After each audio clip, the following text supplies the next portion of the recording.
Greetings, Word Horde. We're here with an exciting option for you, a version of our podcast without any ads. That's right. No advertising interruptions, just the content you love, ready to go in your favorite podcast apps like Spotify and Apple Podcasts. It's another way to support the show, ensuring that we keep bringing you the word stories and language explorations that you love. Try it at waywardradio.org/ad-free.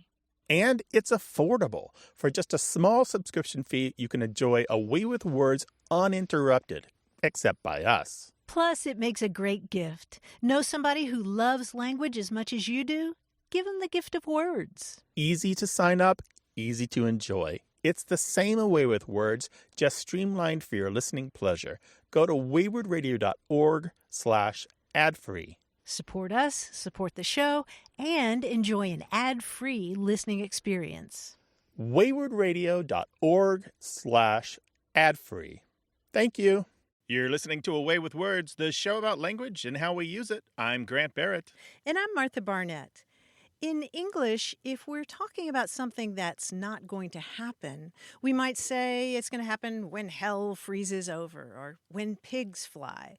But in Spanish, you can describe something impossible by saying it's going to happen on the day when cows fly, el día que las vacas vuelan. And in Italy, it's not cows or pigs flying improbably, it's donkeys. They say the equivalent of when donkeys fly.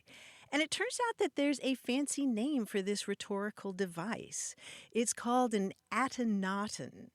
That's adynaton, adynaton. It comes from the Greek word that means impossible.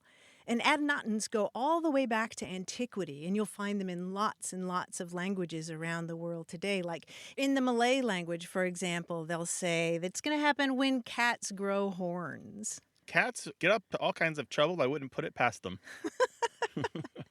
Well, Grant, here's one of my favorites. It's from Bulgarian. It translates as, oh, yeah, that'll happen when the pig in yellow slippers climbs the pear tree. Not just any pig. Not just any slippers. The pig in yellow slippers. The pig in yellow slippers. That's fantastic. So all around the world, I guess you'll share a bunch of these later. How did you know? Yeah. My favorite, of course, is the French, which I have an affinity for, when chickens have teeth.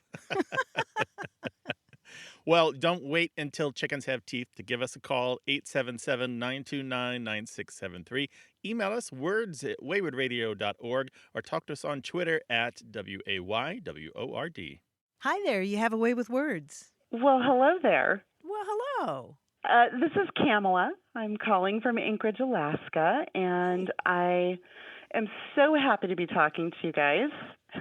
Hi, Kamala. I'm a nurse, and I've been a nurse for, well, we'll just say a long time. We won't say how long. But I have been taking care of elder patients for quite some time. I'm now in public health, but I took care of patients who had open heart surgery, pre and post surgery, and a lot of my patients would come back to me after their surgery, and we'd be so excited that they came through great and they were feeling great and looking great. And I would go in and inevitably ask them on one morning, how are you feeling today, or how's it going today? And a lot of them would say, well, I haven't grown gills yet. Which I always thought was really funny, and I thought it was cute. But a couple of months ago, a friend of mine who lives in LA was telling me about her elder neighbor who had gotten his COVID-19 vaccine, and he got really, really sick after the first vaccine, which it happens to quite a few people, and he's an elder, so he was kind of down for a few days. And so when he went to get a second dose, she said, well, how are you feeling? And he said, well, I haven't grown gills yet. And so I thought, that's got to be something. Where does that come from? Is that a thing? Yeah. Right. What is that? Where is it from? Oh, I love that. The one that I've been hearing when you ask people, how have you had any side effects from the COVID vaccine? Well, they were saying, when do I get my mutant powers or when do I get my superpowers? So I'm wondering if it's a generational thing. The young generation they want to become X-Men or superheroes, and the older generation just is worried that they're going to become a freak or a body snatcher or something. That's something out of an old black and white movie, you know? Right, right. Oh, I know. I kept wondering if it was just a saying about reversion and evolution, or devolution or something. I Right. wasn't sure where it came from, but I couldn't find anything about it. So I just wanted to turn to the people I knew would know.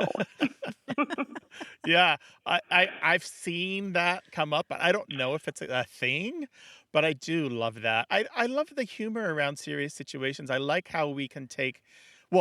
I like how we can take a serious situation and put a little humor into it to put ourselves and the people around us at ease. That's a real nice thing that we do for other people, isn't it? You probably see that a lot in your job as a nurse. Yes, I mean, a lot of people think that gallows humor is, about.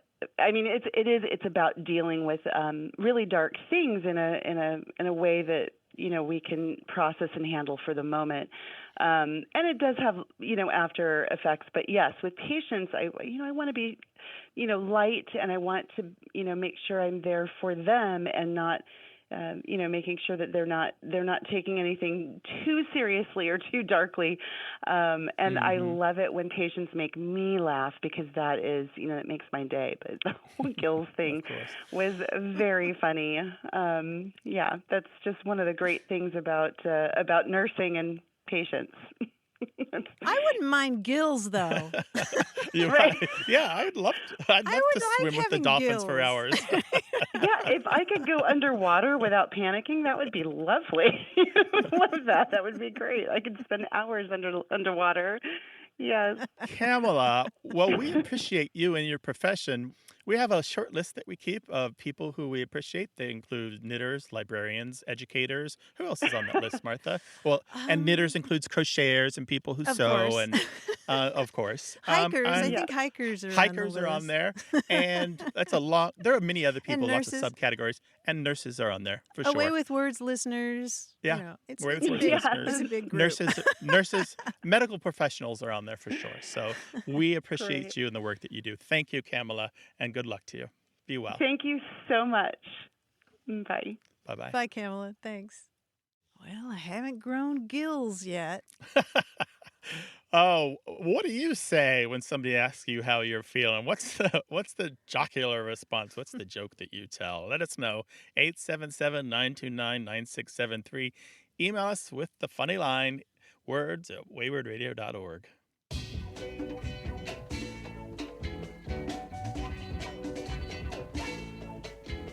Been looking at adynatons around the world, those phrases that describe impossible events, and a couple of them involve animals and their tails. In German, if you want to say that something is never going to happen, you might say the equivalent of, it's going to happen when the hounds start barking with their tail.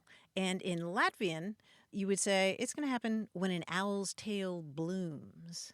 I'm trying to picture what that would look like. What country is it where that will happen when a camel's tail reaches the ground? Oh, I have never heard that one. Yeah, I've heard that one, but I don't know which country it is. It must be one of the camel-rich countries, though, right? Say. Share your adynatons with us, 877-929-9673, or send it to us in email. The address is words@waywardradio.org. Hello, you have a way with words. Hello, this is Alyssa from Dallas, Texas. Hi, Alyssa. How you doing?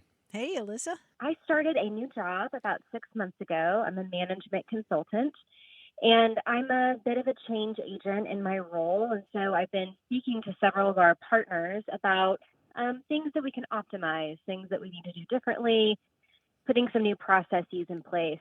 And in several isolated one-on-one conversations with these partners, so not with them together, I keep hearing this phrase with regards to change, which is, we need to make sure people don't feel like you're moving their cheese, or be sure not to move that person's cheese, or something regarding change and moving cheese. And the first time I heard it, I sort of thought that was made sense. And the more I've thought about it, the more I've sort of struggled to understand the meaning. And so I thought I would give you a call to help me with this business jargon mystery. This makes a lot of sense because this goes back to a book that is what we call a motivational fable or a business fable. Have you heard of this book, Who Moved My Cheese? No, I haven't. Well, it's a very quick read. It's a very, very short book, but I think you're going to find this really helpful because this book was published in 1998 by a physician named Spencer Johnson. And this book, Who Moved My Cheese, landed on the New York Times bestseller list for almost 5 years. You couldn't go to an airport without seeing it being sold. It was sold tens of millions of copies. And this fable is about two mice and two little bitty humans who are in a maze. And the mice are named Sniff and Scurry because that's what they do. And the humans are named Hem and Haw because one of them is thoughtful and the other one is stubborn. And in this story, they come across some cheese, and for a while, everybody's happy. The mice are happy and the people are happy. But then change occurs. And the cheese dwindles and disappears. And one of the humans yells the title of the book, Who Moved My Cheese? And so the rest of the story is about how they adapt to change or fail to. Do they keep going? Do they reason things out? And the book contains a lot of morals to the story, like adapt to change quickly, because the quicker you let go of old cheese, the sooner you can enjoy new cheese. And this is a book that managers picked up and used with their coworkers. Some people have criticized it for being something that management just trots out to justify things that everybody doesn't like downsizing or cost-cutting measures. But it goes back to this playful little book about change and cheese. Well, that would make a lot of sense. And that was probably just a tad bit before I entered the workforce. So that would make sense as to why it's going over my head. And I wonder if they're saying, don't move my cheese as a sequel to Who Moved My Cheese. Yeah, they may be attached to their cheese, yes. Okay. Well, gosh, mystery solved. Thank you so much. I will have to read up on that and start using the vernacular accordingly. I bet there's a ton of vernacular in the change management business. Yeah. I'm wondering if some of the workers who say that are from a generation before yours, because this was a wildly popular book in its day. They are. They're the partners, primarily partners and principals. So they have anywhere from 10 to 20 years on me, and I love a business book, but that one's just a little bit older than I would have been reading in college and high school. So that makes a lot of sense, guys. Thank you so much. Thanks, Alyssa. Take care. Good luck. Okay, bye-bye. Bye-bye. 877-929-9673. Email words@waywardradio.org and talk to us on Twitter at WAYWORD.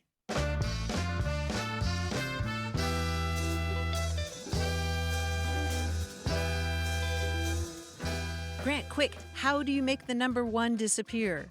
Eraser. Whiteout. How about you add a G to the beginning? Gone. Aha! That's good. That's probably something I should have learned when I was 5, right? Here's some more numbers, 877-929-9673.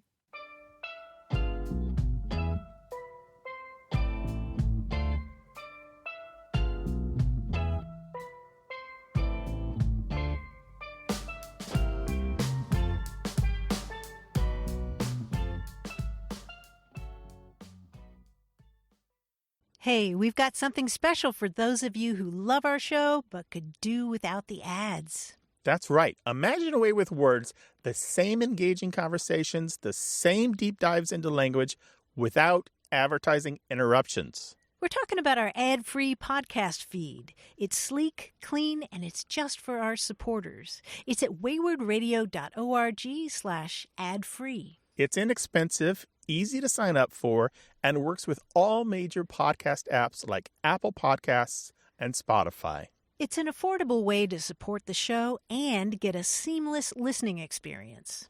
And if you're feeling generous, why not give a subscription to another Away with Words fan? That's waywardradio.org/ad-free. Sign up today. Your support means the world.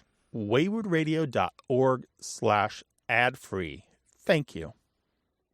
You're listening to Away with Words, the show about language and how we use it. I'm Martha Barnett. And I'm Grant Barrett, and in the distance comes running along John Chinesky, our quiz guy, and in his hands is another quiz for everyone to solve. John, what are you holding there today?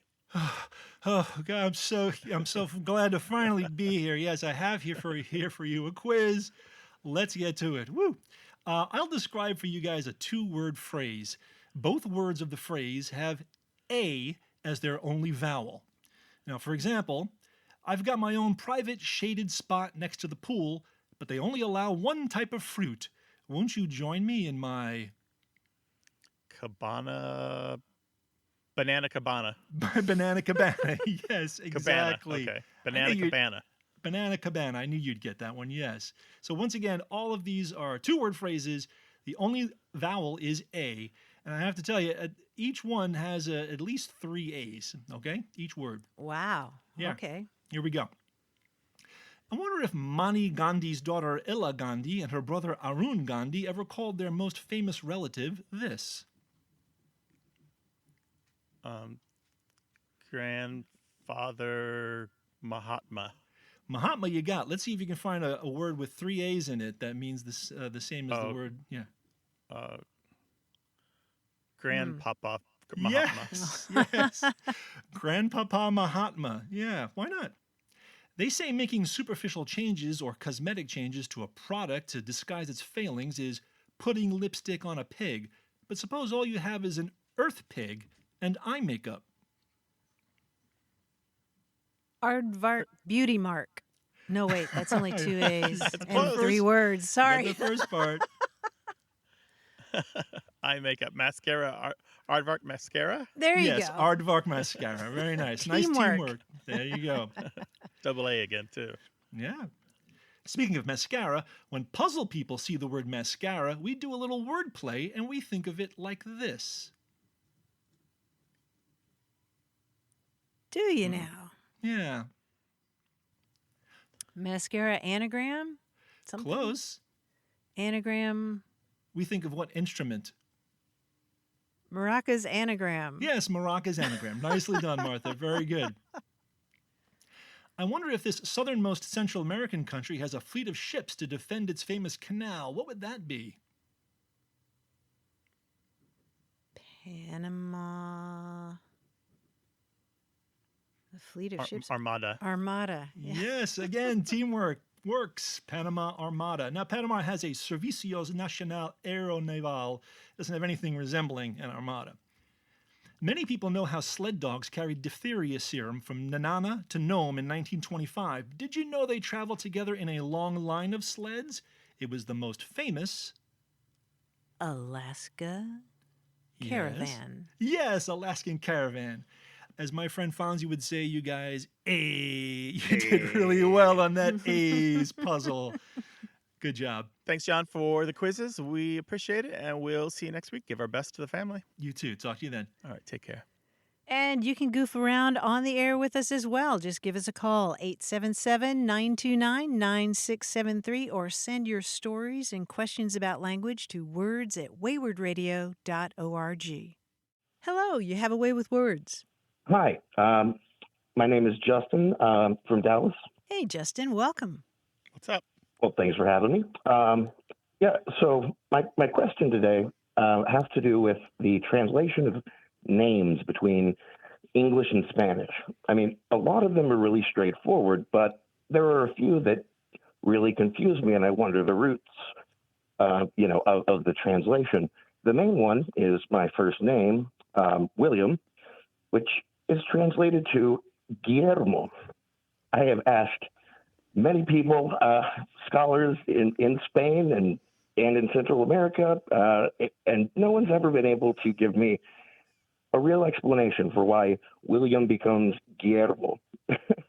And, there are a few other names as well that kind of confuse me, but, Lola being Dolores, but, for example, Santiago being St. James or just James, why James and not another saint? But I was just wondering what you guys knew about this. All right, yes, this is a huge question, and names are something I love to talk about. And Martha, for some reason, we don't do a lot with names on the show, but boy, we should. We Um, should. we should. William is a cool name because it has so many relationships with other names in European languages. Here's the thing about William, Justin. So Justin is what, your middle name, and William's your first name? My middle name, yes. The Yeah. bank calls me William. I've gone by Justin for most of my life. The bank calls you William. Yeah. The reason probably that you're called William is due to William the Conqueror. So here's a little story about the Okay. name William and why it's in English. William the Conqueror was the man who led the Norman invasion of England to claim the kingdom for himself. So he was in Normandy in France. He had a claim to the throne, he said, and he defeated and killed Harold Godwinson at the Battle of Hastings. And he set out this new lineage for the British Isles, but also brought to the British Isles this huge Norman French influence that created the English language as we know it today. After William the Conqueror came to England, not only did he create this new amalgam of the old English roots plus the French roots, but the name William became a hugely popular name in England, quickly became the most popular name in England. And it has really never receded, I think, from the top, I think it's the top 1,000 names ever since. It is an incredibly common name. And so forms of this name William, not because of him, exist in other languages. But it goes back further than that. All of the forms of William in all of the European language that it exists in, and it's in many of them, descend from a German name, Wilhelm. And Wilhelm means, well, it comes from two words. One, will, W-I-L, meaning will, as in the desire or intent.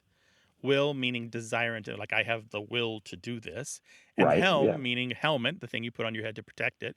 And so together, these two words mean protection or defense. So that's what Wilhelm or William means. And the name comes from around the 8th century at least. Now, the reason this German name exists throughout Europe is because these Germanic tribes spread throughout Europe and spread this name as they conquered, as they traded with others, as they spread their language with them. So they brought this language. So that's why you have Guillermo in Spanish, you have Guillaume in French, but you also have Wilemek in Czech and Wilinski in Polish. And there are many, many, many like nickname forms, diminutive forms, and abbreviated forms of this. And especially in French, which I think I counted 80 different forms of it in French. And there's quite a few in Spanish as well, and Italian. Wow. They all have it. Yeah. So this all goes back to this Germanic root and the Germanic tribes since the 8th century spreading this throughout Europe. And so this is why you're named William. This is why this name was available in the inventory of English names to be used for you. Interesting. So what I can see where, in the French, there's a good bit of the spelling that's common, right? But was it just, the translation of the W to a GU at the beginning? Was that a phonetic difference? Yes. So Okay. when in historical linguistics, when languages change, and I can't get too far into this because it's beyond the length of this show, there are some specific rules about how sounds change. For example, why do we say William, but in German it's Wilhelm? It's because V is the voice sound where we use the vocal cords, and wa is almost that same mouth shape with the lips, but we don't use our voice for the wa, right? Say William Yeah, okay. and William, and your mouth is in the same place, but one uses the vocal cords and the other one doesn't, right? So that's one way that language Interesting, change. yeah. And with Guillermo, that's the sound moving to the back of the throat. And the same with Guillaume. So the sound changed numerous times to become Guillaume and can become Guillermo, and then it had different paths. So these sounds can change multiple times before they get. So Guillermo probably is, I think it's the fourth or fifth sound change for the V sound to become that G in Guillermo.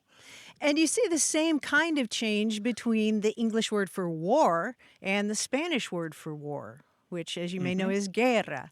And Guerra. yeah, and then the English words ward and guard both come from the same root, and warranty and guarantee. Sometimes those G's and W's interchange like that. Interesting. That is the best explanation I've ever heard. This has been something I've been wondering about for so long, and this is a really convincing explanation. There is a very readable book. It's an academic book, but it's a very readable book nonetheless called Historical Linguistics. I think it's to the third edition by R.L. Trask, Trask. I highly recommend it. I think you can read, if as a college student or a high school student can definitely read it. Again, Historical Linguistics by R.L. Trask. I absolutely recommend it. It will introduce you to the topic of this language change. This is how we know what languages used to sound like and how we know that these languages are all related and go back to Indo-European and Proto-European. And we know that Sanskrit is related to Latin, for example. We know this is how we know Greek. that Greek. This is how we know that the Indian languages are related to the European languages. It's amazing. That is okay. I will definitely pick up that book. I absolutely will. Thank you guys so much. Take care. Be well. Glad to have you. Bye-bye. Thank you. Bye. 877-929-9673.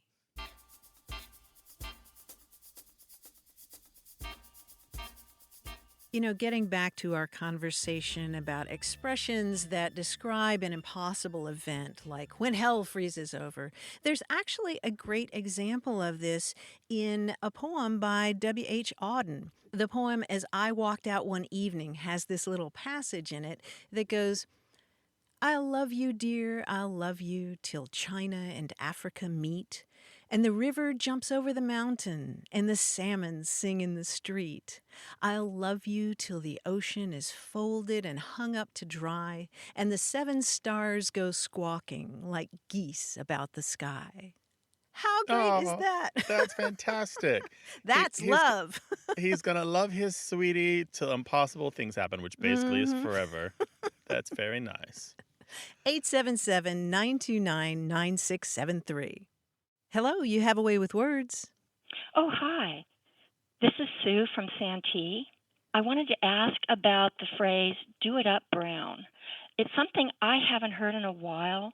I don't hear it at all from my peer group, but I do hear it from older people. And just recently I was watching Turner Classics, and I saw Kitty Foyle in old black and white with Ginger Rogers, and they mentioned Do It Up Brown.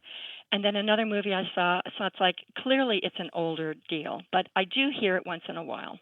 Do it up brown. And in what context would you hear it? I mean, what did the phrase mean exactly? Well, to me, it means let's pull out all the stops and really celebrate. It's like let's have a bash, or like a couple has decided to get engaged and let's do it up brown. Let's go out and get dressed up and do the town and look smashing, that kind of thing. Yeah, that sounds about right. Do it up brown. Do something to perfection or thoroughly or excellently. There's also just to do brown or do up brown without the it in there. The idea here, the both versions or all versions of this phrase go up back to the idea that you are cooking something, that you perhaps are perfectly cooking a cut of meat or baking a bit of pastry to perfection. So it's just the idea that you're comparing what you're currently doing to making food perfectly. You're browning exactly as it should be done. However, there's also negatives for this as well, where to do brown or do it brown was to beat somebody at their own game or to conquer them in a challenge or to cheat or to swindle them. And that kind of cooking was maybe to roast them on a spit or to cook them until they were done. It was a Oh, different kind, but still had the cooking metaphor in there. Still the idea of that they were singed, rather than cooked to perfection. So you do huh. have the positive and the negative connotations. The do it brown or the do it up brown was usually positive, but the do up brown or the do brown was sometimes negative, but also positive. So, um, Hmm. and occasionally, if you look, Sue, you'll find do it up blue instead of do it up brown with the Hmm. same kind of variation in meaning. I would never have thought of the cooking metaphor. I mean, I was thinking brown. What a dull color, Do it up spectacular Oh, doesn't sound brown, but cooking no, but totally there's makes so sense. Sue, I'm really digging your description of getting gussied up and going out. It seems like a long doing it time Yeah, I since mean, brown. it was that's like happened. doing the town, or Yeah, white tie and tails kind of thing, But Mm. yeah. cool. Well, thank you so Well, much. Sue from Santee, California, thank you for your call. We really appreciate it. Take care Thank now. you. All Bye righty. bye. Bye bye. Do it up round and do it up right. Give us a call, 877-929-9673, or send your thoughts and observations about language to words@waywardradio.org. Hello, you have a way with words. Hi, my name's Leslie. I'm calling from Dallas, Texas. Hi, Leslie. Welcome to the show. Hey, Leslie. Hi, thank you. I was calling because we've all heard that expression, a person is salt of the earth, and it's a decidedly good thing. But there's also the saying, someone salted the earth, and it's decidedly negative. And I was wondering where those expressions came from and how one can be so positive and the other is so negative. Ooh, I Okay. love the diametrically opposed sayings. Salt of the earth meaning someone is good, and salting the earth meaning what? That they've ruined a thing or just spoiled a thing? That was how I had heard it. It was like they sabotaged it for the next person. So, not knowing any of the context, I imagined it was a farming thing. Like they had to they had to leave their farm, so they put salt in the earth to foil the next person's attempts at growing something. But that's my guess, because obviously I don't know. Well, that's a very good guess. There are stories from the past, even in the Bible. There's a story about Abimelech, the judge of the Israelites, who sowed his own town with salt. After he quelled a revolt against him. But this might have been just a ritual. We really don't know if in the past people literally took salt and poured it on land that they had conquered. But you're right, that would be a very negative thing. It might have been just kind of a ritualistic thing that a victor might do, just throwing some salt, and somehow that was supposed to magically make the ground unusable. Although it kind of doesn't make sense. If you're the victor and you want to keep that land, why why would you ruin it? But you're right also that salt of the earth is something that's very, very positive. In fact, that goes back to the Bible too, in the Sermon on the Mount, where Jesus says, "You're the salt of the earth. But if the salt has lost its flavor, with what will it be salted?" That is, you're really good, you're really pure, and stay that way. Don't get diluted by the influences of the world. So yeah, they're two very different ideas. Yeah, there's a fantastic book all about salt. It's called Salt, A World History by Mark Kolansky. It's got fantastic ratings everywhere and great reviews. I highly recommend it. You will find that salt and human history go hand in hand. Well, that would make sense. I can't wait to learn more about it. Thank you. Yeah. Well, Thank Leslie, you, call us Leslie. again sometime and we'll talk about pepper. And then cinnamon. Oh, man, you're going to expand my culinary horizons so far. All right, take care and be well. Thanks, Leslie. Thank you so Bye-bye. much. All righty. Bye-bye. 877-929-9673. Words at waywardradio.org.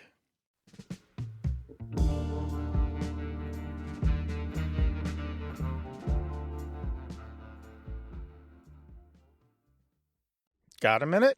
We need your help. Head over to gum.fm/words and share your thoughts in our quick survey. Your feedback matters. It's the backbone of our show's success. Thanks for making our show even more successful. That's gum.fm/WORDS. Thank you. You're listening to Away with Words, the show about language and how we use it. I'm Grant Barrett. And I'm Martha Barnett. We recently had a conversation about the word regret, and it reminded me of a poem by David Ray called Thanks, Robert Frost. It goes, "Do you have hope for the future?" someone asked Robert Frost toward the end. "Yes, and even for the past," he replied. "That it will turn out to have been all right for what it was.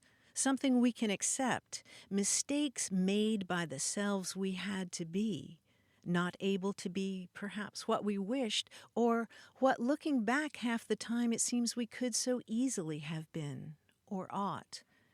The future, yes, and even for the past, that it will become something we can bear. And I, too, and my children, so I hope, will recall as not too heavy the tug of those albatrosses I sadly placed upon their tender necks.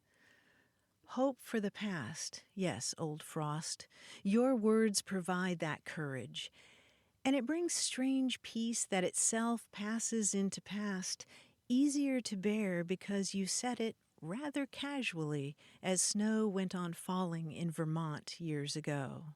I've always enjoyed poetry that invokes or evokes poetry that we all know. So this lesser-known poem calls on the strength and power of the Snowy Woods, the poem that Robert Frost wrote that you probably learned in school. Yeah, a couple of them stopping by the woods on a snowy evening, and also the idea of two roads diverged in a yellow wood. I really like this as a rumination on regret. And a lot of Robert Frost's poems were that, at least the ones that I know, they were thinking about what he had done and had not done. And I think maybe it's something that happens later in life, but the best poetry for me now is poetry that connects to my own thoughts about roads that I could have taken, of jobs or lives or people that I should have known better or should have taken up or should have pursued. The phrase "hope for the future" is such a cliche, but it's jarring to hear somebody talk about hope for the past like that. You know, in this whole poem, the word albatrosses leaps out at me as being the only thing that's really idiomatic. Everything else is idiom-free. He's talking about putting albatrosses upon their tender necks. Right, and of course that's a reference to another poem, come to think of it, The Rime of the Ancient Mariner. Yeah, so that's why it leaps out at you and you're like, wait a second, why is the word albatrosses in here? And yet, there we are. It's another poem. Thank you, David Ray, for your permission to use the poem Thanks, Robert Frost. We'll link to it on our website at waywardradio.org. And if you have a poem that you want to share with us, send it to words@waywardradio.org or send it to us on Twitter at WAYWORD. Hello, you have a way with words. Hey, how are you? This is Kit B. Smith. I'm calling from Pulaski, Tennessee. Pulaski, Tennessee. Well, what's on your mind, Kit? Growing up, we used to play hide and seek. And we used to, when you have something that when the game's over or you want to start over, you would call in and people would come in.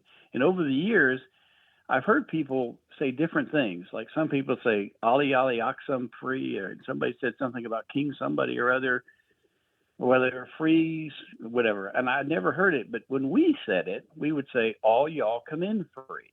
All y'all come in free." And everybody would come in and we'd start over. The game would be over.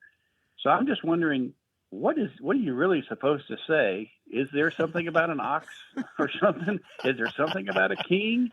So I'm just wondering, what is the real end of the game of hide and seek call?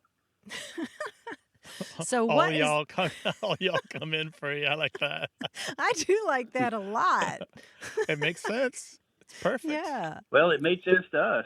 Sure, and this is, gosh, Grant, how far back does this game go? Hundreds and hundreds and... Well, the idea of hiding and finding people probably goes back to the beginning of humanity, but as a formalized game, yeah, hundreds of years. Yeah. Well, with a children's game like this, it gets passed by word of mouth. It's not that often written down and spread that way. So it's going to evolve. I mean, when I was growing up, we said "Ollie Ollie in free," or I had a friend who would say "Ollie Ollie free," and I just thought that was the weirdest thing I'd ever heard. It was somebody who I've heard moved both to- of those. Have you? Well, that Yes, girl I was have. from Alabama, so I'm wondering. Originally I'm from Miami. I'm from Miami, Florida. So that's where I grew up. Okay. Oh, so you were hiding behind palm trees and things like that. Oh, we were hiding everywhere. We were hiding everywhere. But I got to tell you both, in my experience, we didn't even play the version where you got to come in free. We played the version where you hid until you were found, even if it took hours. Oh, And really? you just Well, hoped that all the other kids never gave up. Like, otherwise, you would just have to wander mhm. out on your own to find out that they were doing something else entirely. There was no calling people in, so we didn't have that shout. There was no shout at all.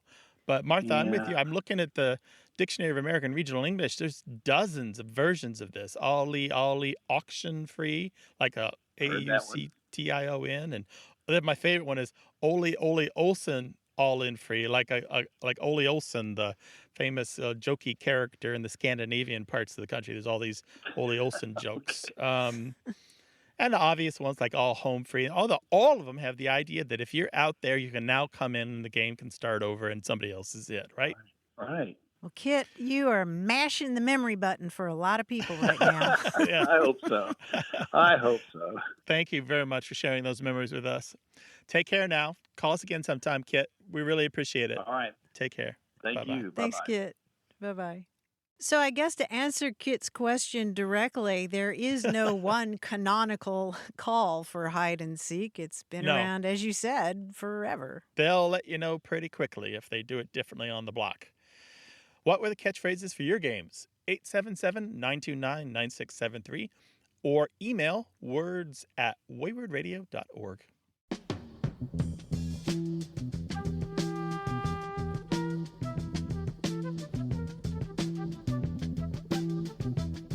Earlier, we were talking about adynatons. Those are joking allusions to an impossible event, like when pigs fly or when hell freezes over. And adynaton is a weird word. It's spelled Adynaton, and it comes from the Greek word for impossible. And if you break that word down, then you can see that the first A means not, and then the dynaton is related to words like dynamic. It has to do with power. But here's another great one. Another great adynaton is from Hungarian.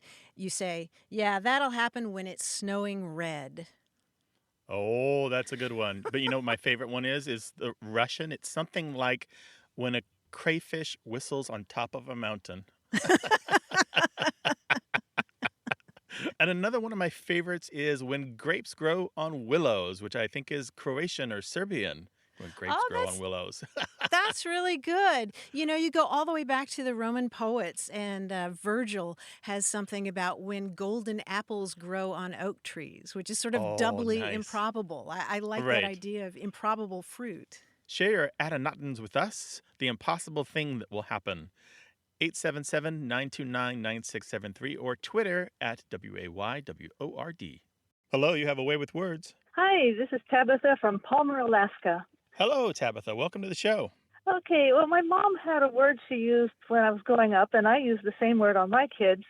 And I thought everyone knew this word, but as an adult, when I used this word, I found out no one seemed to know what it meant. And that was the word wool as a verb, as in when the kid tried to be sitting on your lap and squirming and just wearing you out with it, you would say, "Stop wooling me." So tell us a little bit about the history of your family. Are you all from Palmer? No, my mother is from southern Missouri, around the Osage area, Ozark of Missouri. And the only other time I heard anything like that word is a friend from Indiana one time said to her kid, "Stop bullying me," which was very similar. But other than that, I've never heard anyone use it, and everybody I've asked says, "I don't know what this means." And my mom has passed away, so I can't ask her. So I'm hoping maybe I could find a little family history here. Just to be clear, you're saying WOOLING,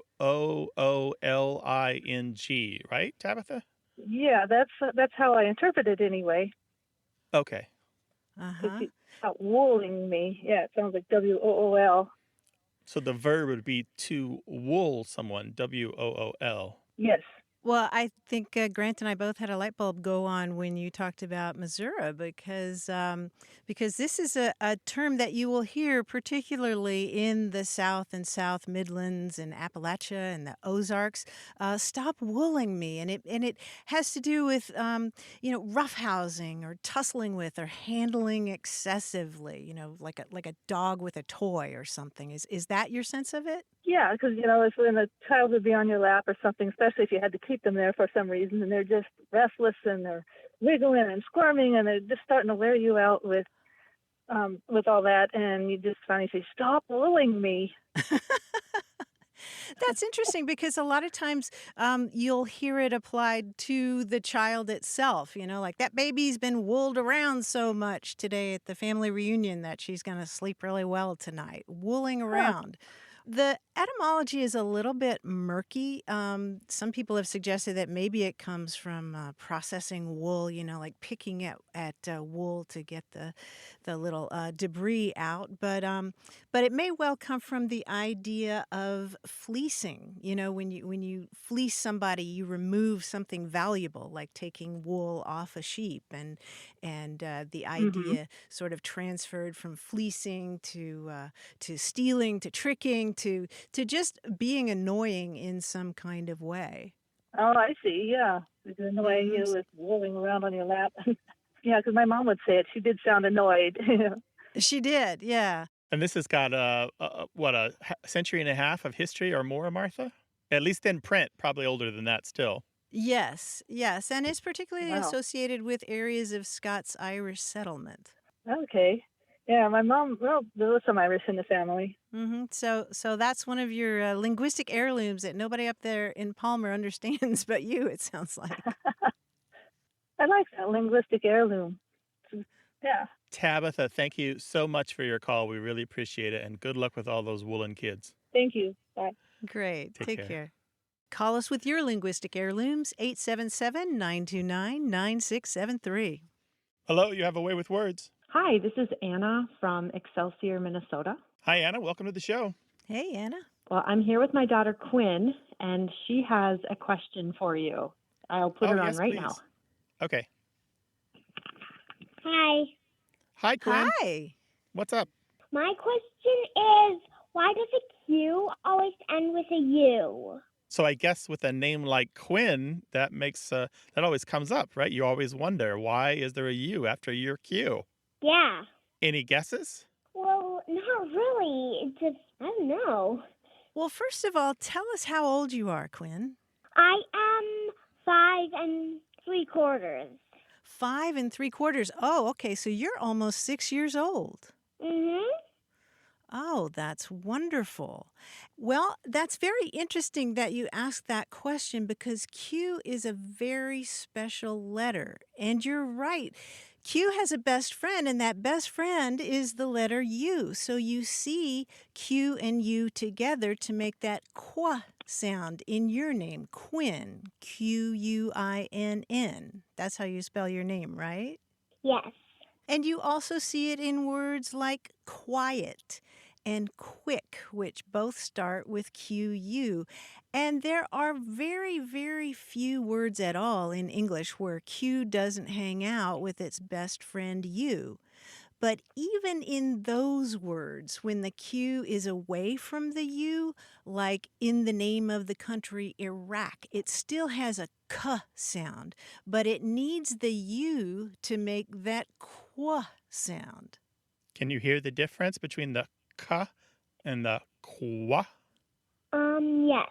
So there are a couple of other letters that give us a K sound, the letter K, like in kick, or the letter C sometimes has a K sound, like in the word CAT. You know what that spells, don't you?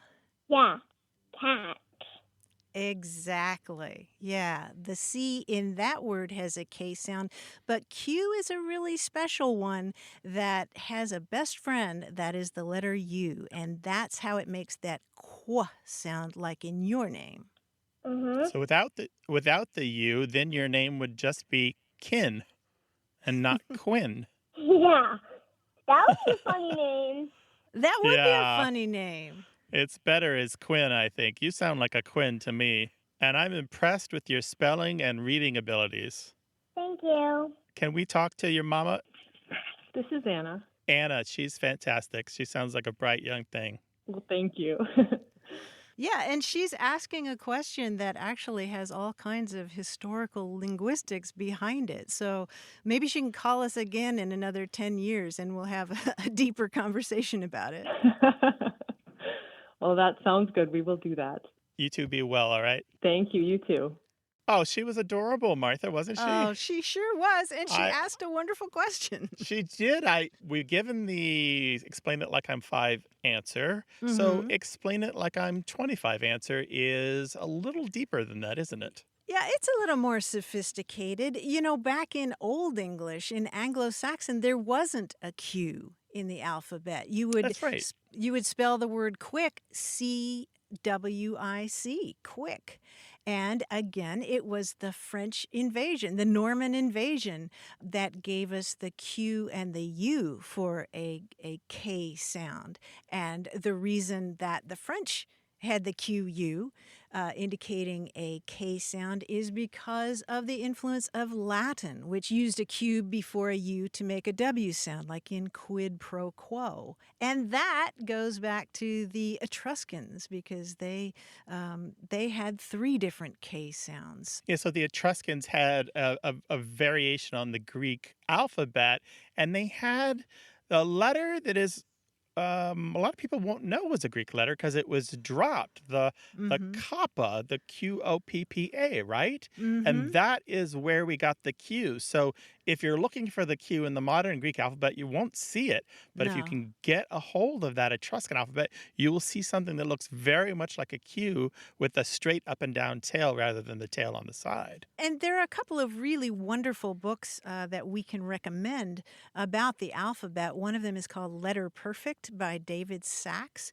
And then there's the book by Michael Rosen called Alphabetical, How Every Letter Tells a Story. And both of these are wonderful books that actually tell stories about every single letter of the alphabet. And it's great reading. Well, we'd love to hear about your miracles of language. What's the thing that you learned about language that you'd like to share with us and the world? 877-929-9673. And, you know, we do love talking to kids, whether they're 5 3/4 or 105 3/4. Send an email to words@waywardradio.org or talk to us on that newfangled phone thingy on Twitter at WAYWORD.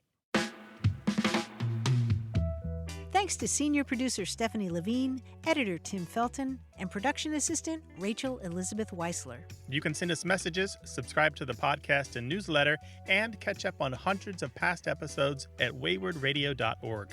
Our toll-free line is always open in the U.S. and Canada, 877-929-9673, or email us words@waywardradio.org. A Way with Words is an independent production of Wayward, Inc., a nonprofit supported by listeners and organizations who are changing the way the world talks about language.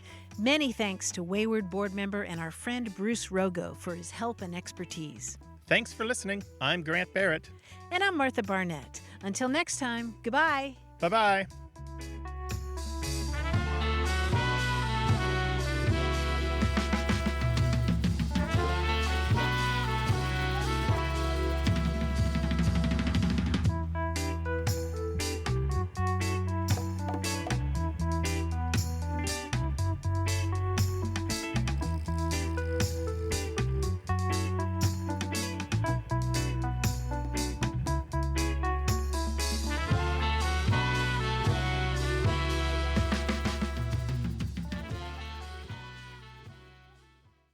Hey, listeners, we have a favor to ask.